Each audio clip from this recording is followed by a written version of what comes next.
و همین کفار است که چه قسم کارا کرده رایسته.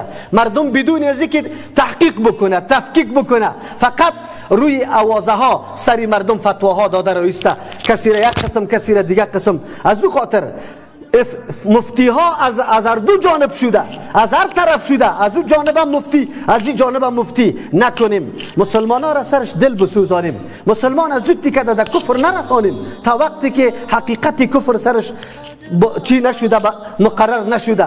بلکه مسئله کفر خود تعلق به الله و رسول الله داره. زیر ضوابط قرآن و حدیث یک کسی رو تو کافر گفته میتونی. میایم ان شاء الله در این آیت همین اصل گپی ما در سر می آیت است که و من لم يحكم بما انزل الله فاولئک هم الکافرون. این را تشریح میکنیم که در کدام صورت ها واقعا آدم کافر میشه.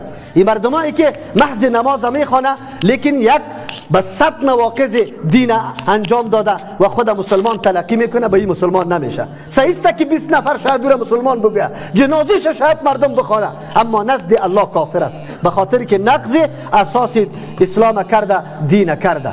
پس ما تا که رجوع نکردیم بفهمیم که امروز کدام فتنه ها و فساد است. خیر آیا ما امروز که یکی از جمله ذریعه ها و اسباب بیداری ملت الحمدلله در حالت کار افتاده بگیریم امی بیداری از بین ببریم توسط فتواهای ناحقی خود، توسط احساسات و مسئله دین غیرت دارم فلانی چرا اینی کار میکنه برای کافر برش بگو کلگیر کافر بکش در دنیا یک تو مسلمان شو خیر و خلاص.